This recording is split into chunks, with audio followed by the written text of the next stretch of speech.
네, 여러분 요즘은 이 100세 시대라는 말을 참 많이 사용합니다. 그래서 많은 사람들은 노후 준비에 대해서 많이 관심을 가지고 있는데, 이 젊은 세대들도 100세 시대라는 말을 너무 많이 듣다 보니까 노후 준비에 대해서 많이 생각을 하게 되는데, 요즘 젊은 세대는 이 노후 준비를 어떻게 하냐라고 했을 때에 주식으로 노후 준비를 하는 이런 경향을 보이고 있는데요.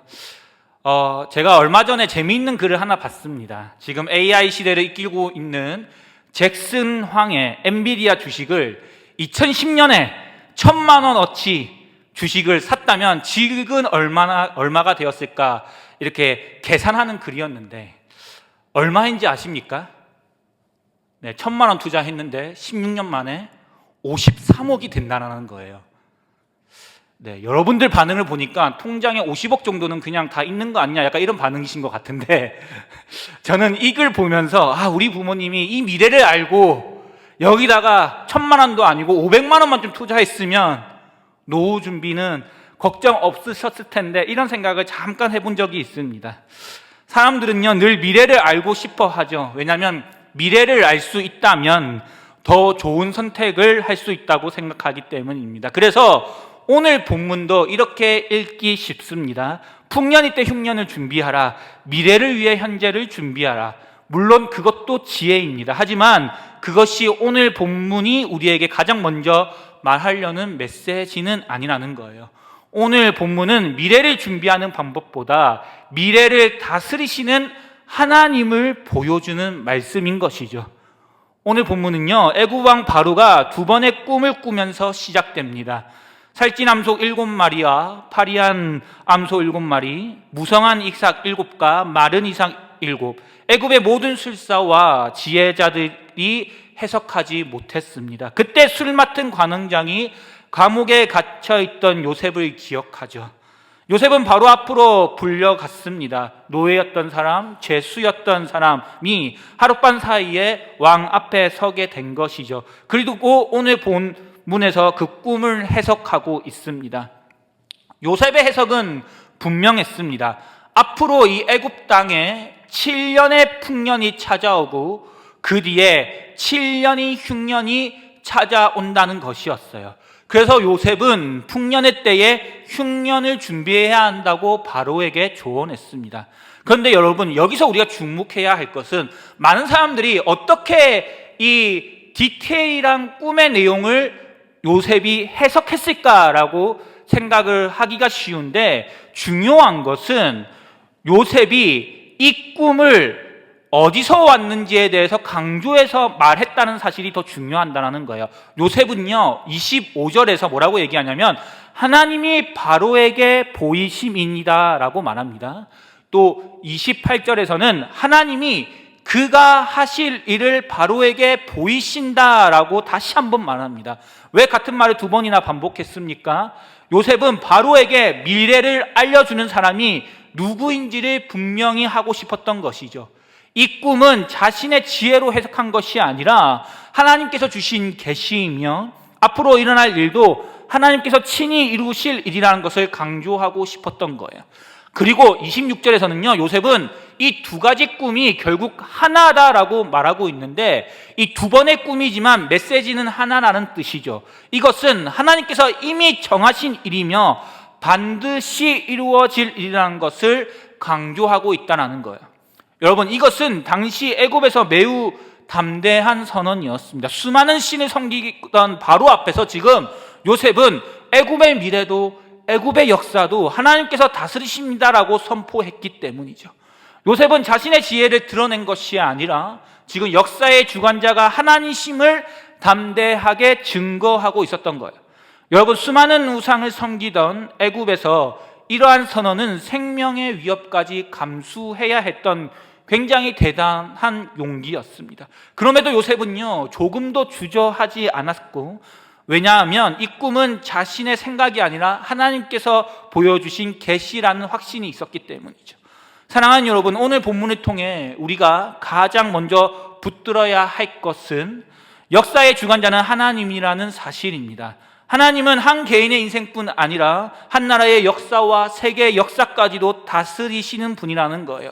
그런데 우리는 여기서 멈추면 안 되는 거예요. 한 걸음 더 나아가야 되는데 어디로 더 나아가냐면 하나님은 그 역사를 어떻게 만들어 가시고 이루어 가시냐라는 것이죠. 하나님께서는 자신의 뜻을 어떻게 만들어 가시고 어떻게 이루어 가십니까? 그것은 자신의 뜻을 자신의 부르심에 순종하는 사람을 통해서 그 뜻을 이루어 가신다는 사실입니다.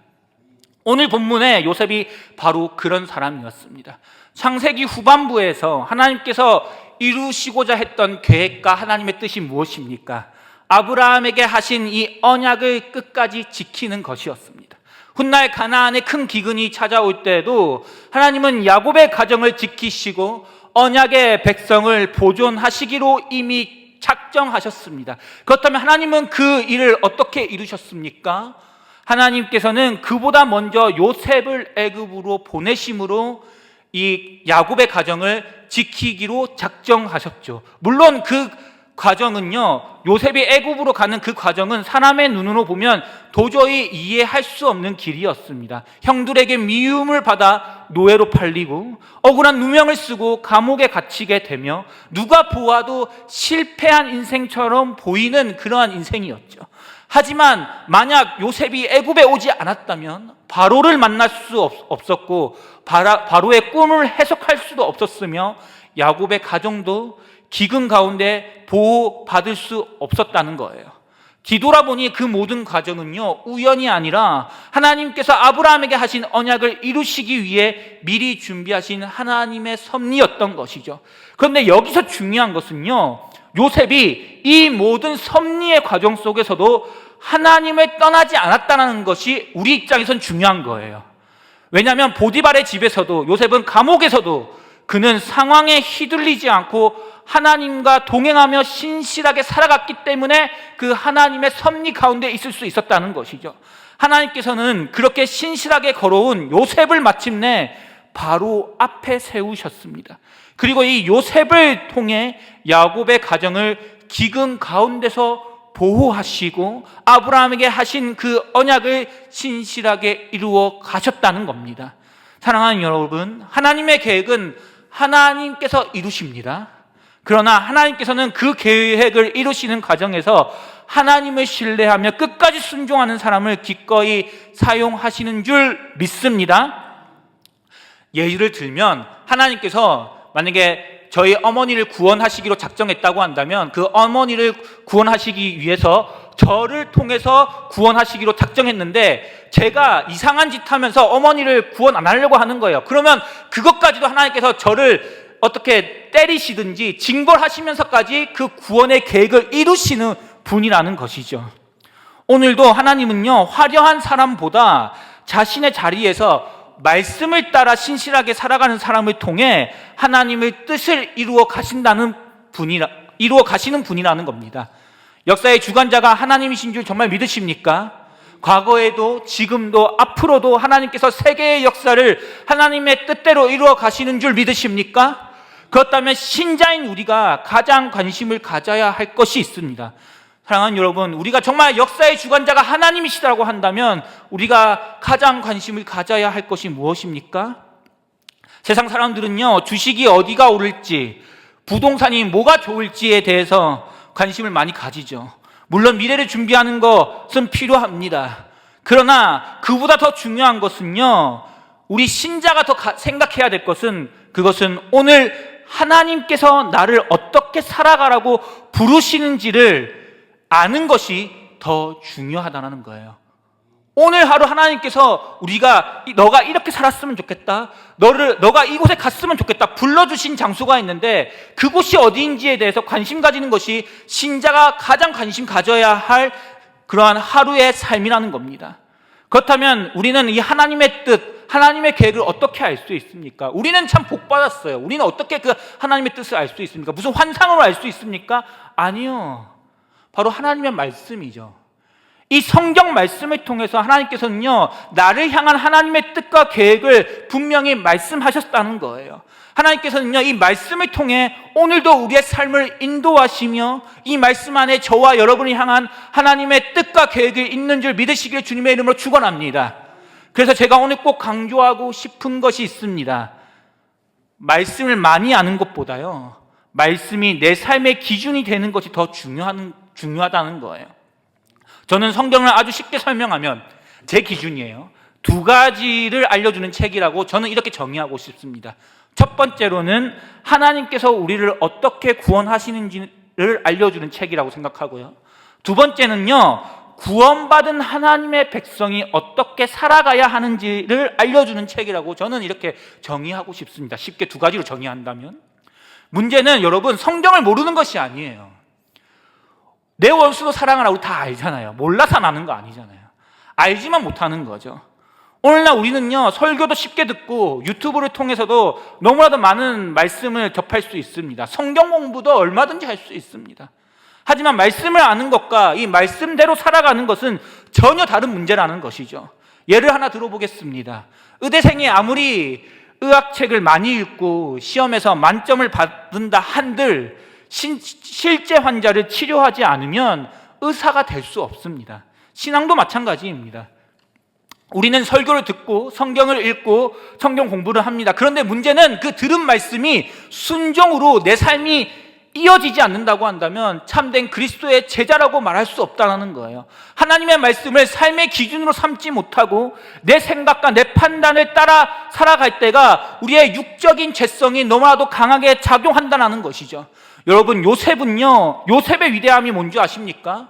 하나님에 대한 많은 지식을 가지고 있었던 것이 요셉의 위대함이 아닙니다.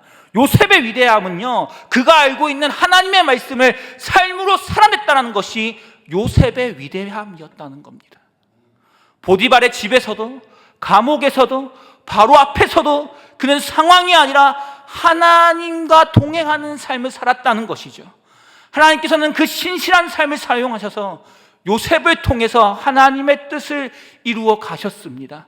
사랑하는 여러분, 오늘도 하나님의 말씀을 따라 살아가는 사람을 통해 자신의 뜻을 이루어 가시는 줄 믿으시기를 주님의 이름으로 축복합니다.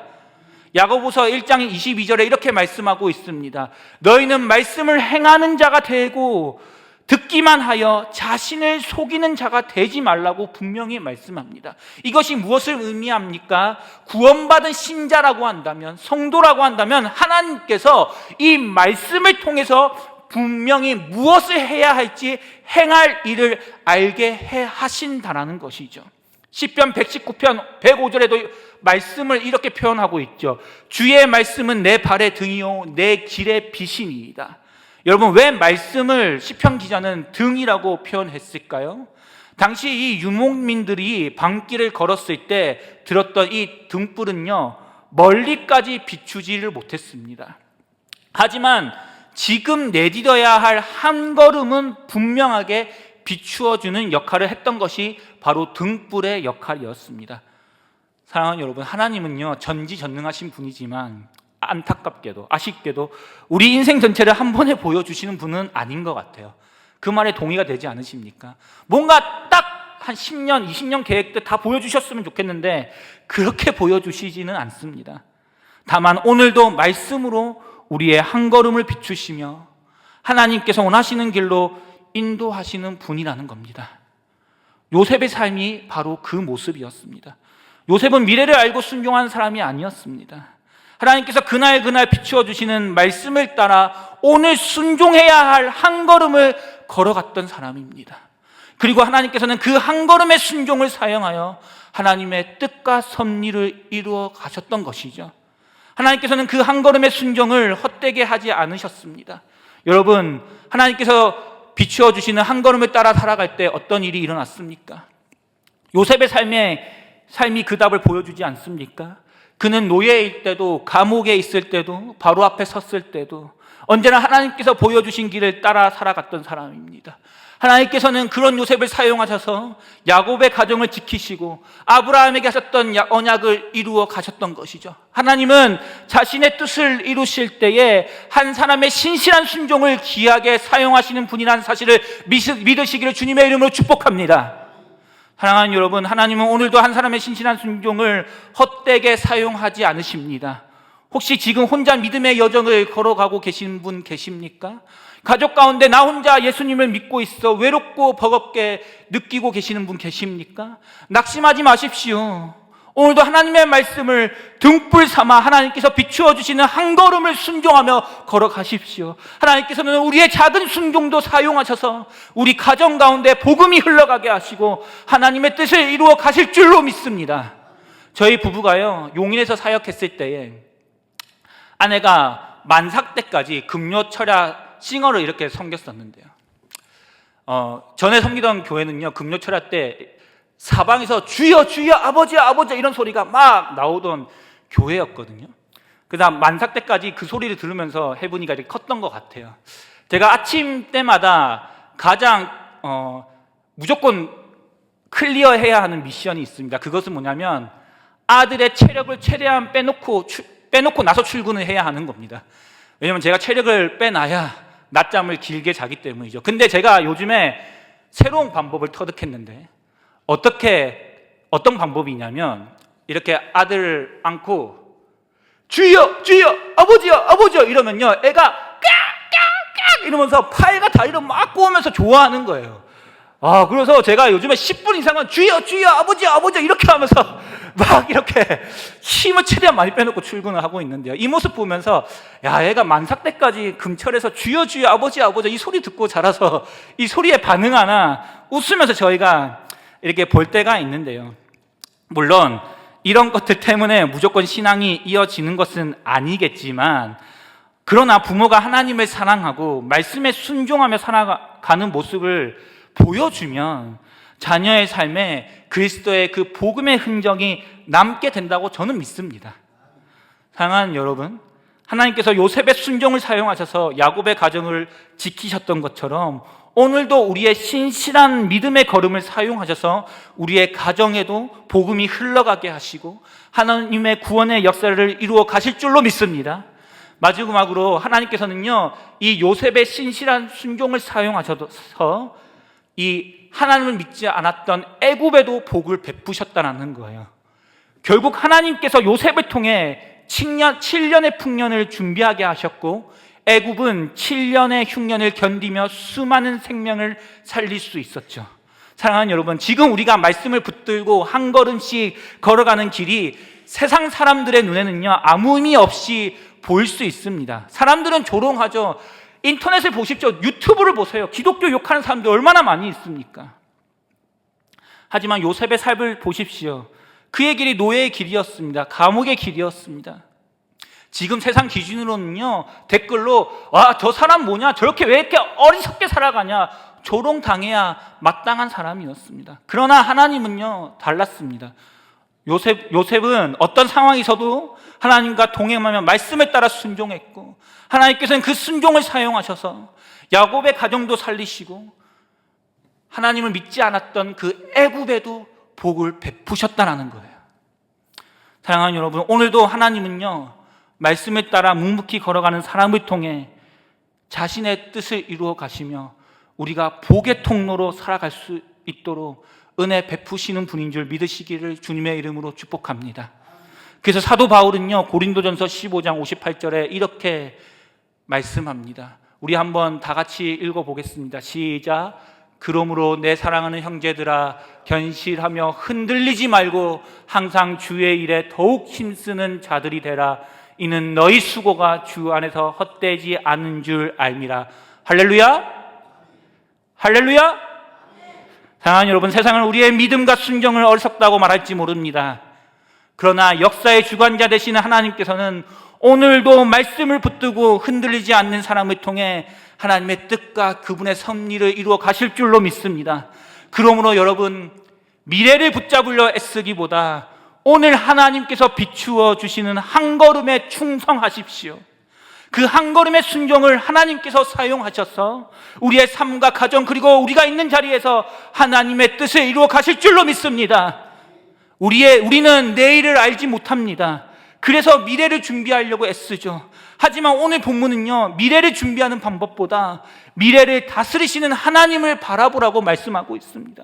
요셉은 미래를 알고 살았던 사람이 아니었어요. 하나님께서는 그날 비춰주시는 그 말씀을 따라 한 걸음씩 순종했던 사람이었죠. 그리고 하나님께서는 그 한 걸음의 순종을 사용하셔서 야곱의 가정을 살리시고 애국까지 살리신 분이라는 거예요. 사랑하는 여러분, 내일보다 더 중요한 것이 있습니다. 우리는 자꾸 내일이 어떻게 될지 관심을 가져요. 내일이 무슨 일이 일어날까? 내일 어떻게 살아가야 될까 관심을 많이 가지죠. 근데 주님께서는 내일 더 관심 가지기보다 오늘 내가 너에게 비추어주는 그 걸음으로 갈 수 없겠니?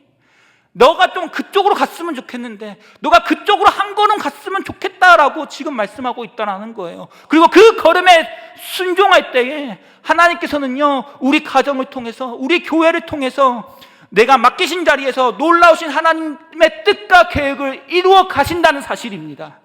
그러므로 이제 미래를 붙잡으려 애쓰지 마십시오. 미래를 다스리시는 하나님을 붙드십시오. 오늘도 말씀을 따라 하나님께서 비춰주시는 그 한 걸음을 믿음으로 걸어가십시오. 그 한 걸음의 순종을 통해 하나님께서는 오늘도 자신의 선하신 뜻과 섭리를 이루어 가시는 분인 줄 믿습니다. 오늘 그 한 걸음을 내딛는 저와 여러분 되시기를 주님의 이름으로 축원합니다.